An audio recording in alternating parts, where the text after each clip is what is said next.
So this car was supposed to be a bargain. The more I dig into it, it's a money pit. So welcome to the episode and see where we go with this. Just a few more dollars.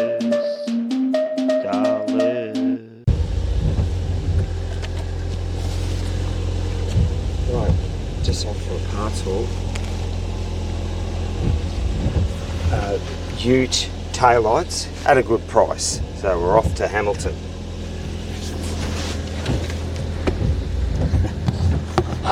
How far is the drive? Oh, it's 2 hours. We need to drive out. We need to drive out. We must be bored. 2 hours each way. All right, let's go. Oh.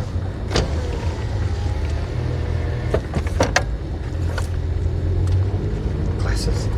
That's how I say that. Driving spectacles.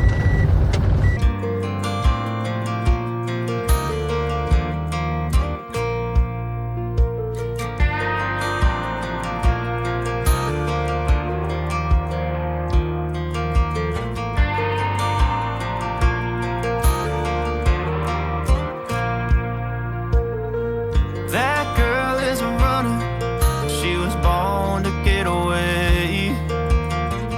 Hear that two-tone humming, headed out to the highway. I should have seen it coming, through the years left in the dust. But after all... So we're just rolling up in the country town Hamilton, and this guy's got the goods, so why not have a drive out? And we're turning left, so we're just going up. Nice country town. I think it's the sheep capital of Australia. Right, a lot of merino wool comes from here. Sheep produce wool as well as, you know, barbecue stuff too.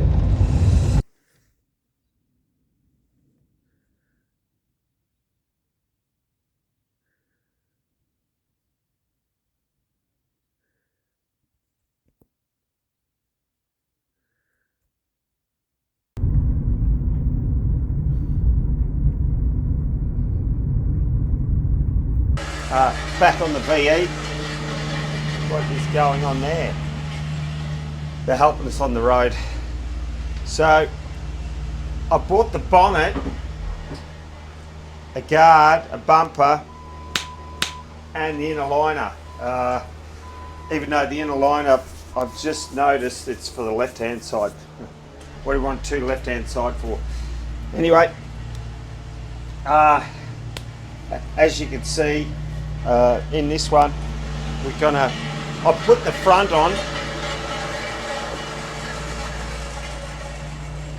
Jeez. See that? It's gonna have a go at me. I've got some parts, I've got another strut, I've got the tail light, I've got most parts to do it, but what I want to show you is the interior. I can show you when you leave your car and you don't clean it, what happens. Now this is pretty gross. And so I'll show you what happens on the interior. So I had to drain all the water out of the doors. I don't know why it had so much water inside the doors. So what you do is you pull this seal off here, and there's a clip, and you can see that one there's broke. Anyway, all the water drained out. One side, that left-hand side, I got more than 4 litres out of the door. This one was 2 litres of water inside the door. All right, this is what happens if you don't clean your car and you live in Ballarat where it's moist.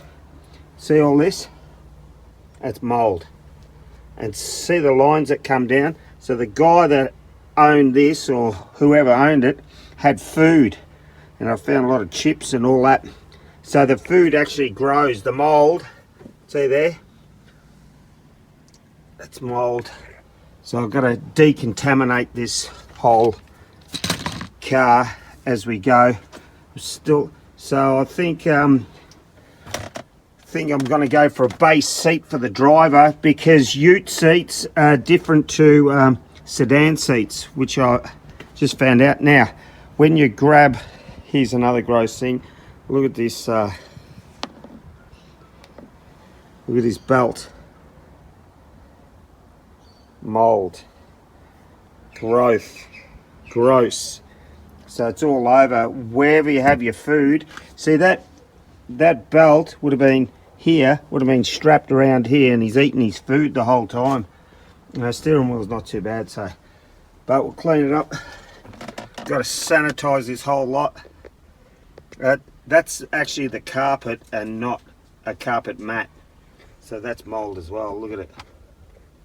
They spilt their coffees and chips, hot chips and burgers and macas, and even that seatbelt. Look at that. So I'm just showing you stuff straight up. Some people might say, get another car. That's disgusting. Well, I don't really know, but right. So this is where the taillight's got to go, and as you can see along here, all this is pushed in. It's dented in across there, so I might get someone to work on that. I don't know if I'll ever go. Everyone says, "I have a go," yeah, but if you stuff it up. But this car's going to be a runner. Even there's mouldy. Look at that handle. So that's the reality of buying a pickles car. You don't know who you're going to get it from. And on this door, there's all these dents along the door there. So there's two, and then there's that crease there. See how it goes right in. So I've got to knock that one out. Oh, might be able to get pliers on that because the paint's already off. See there? Anyway, you're going to get this guard to fit. I changed the bonnet, might even straighten that out and keep the bonnet and see what we can do. There's the Chev, mate. Chev powered. All right, Holden powered, but made in America. So, yeah, I've got to clean it up. Just show that stud again. I know I showed you 10 times, but now that I've found out, see there?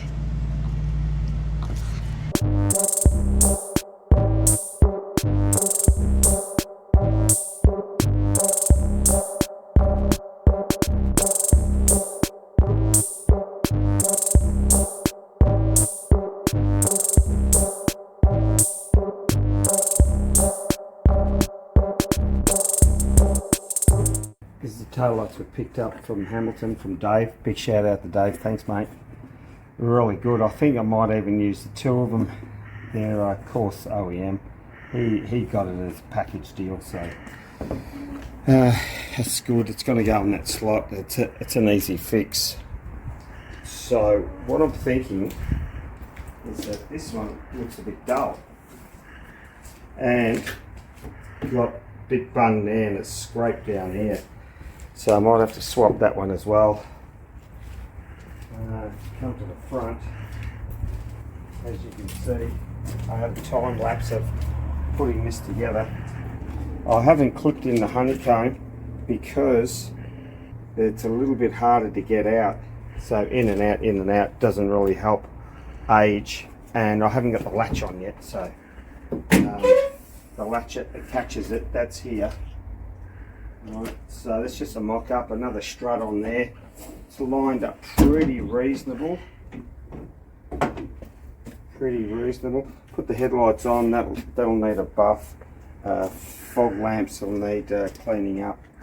But I did find, no, that's not a good one. I do have another one that's like near new.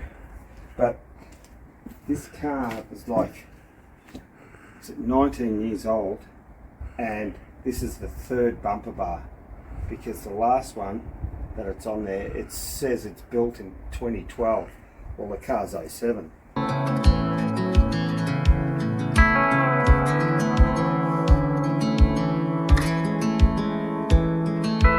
never thought I'd fly over my own state. Something about those city lights were calling out my name. Mama, don't you cry. You know there'll come a day where I come visit you And if I never stay, the same old and welcome. Isn't that amazing? It holds itself up. Before it was really bone. And of course I'm going to get this painted underneath, so I've got to take the inner liner off.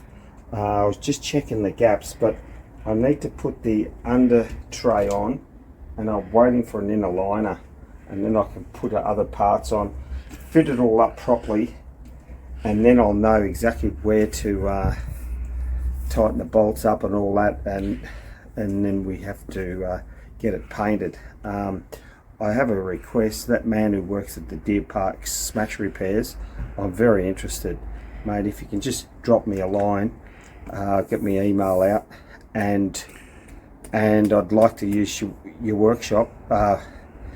Get your panel shop to spray it for us, eh?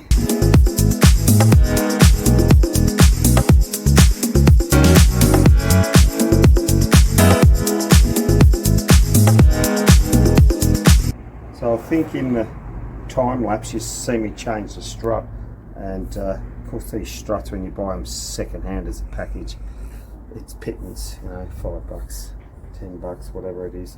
So there it is, holds it up beautiful now. Before it used to be bung and fall down like that. So a lot of cleaning up to do, like the engine underneath is a bit wet. I've said that before, but what it is, I've jacked the car up. I'm going to jack it up further, and then I'm going to put spare wheels under it, and I'm going to line me back and scrub it all. So that's quite a arduous task, folks.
In regards to the seats here, the seats are SSV and they're leather.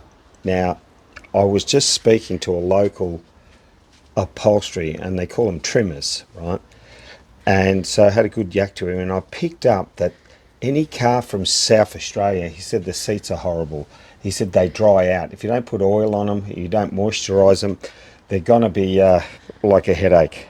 So talking to the man, and he gave me some good information to help me out, and he goes, yeah, we get our material for the seats custom made in Malaysia.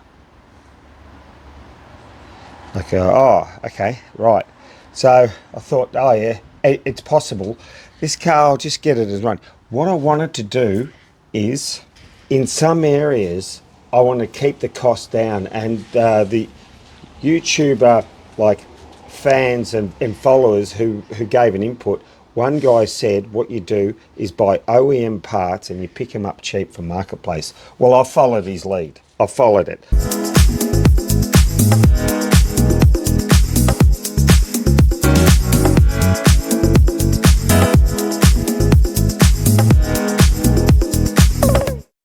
I went to Hamilton, I went local, Ballarat. There's a lot of VE parts out there.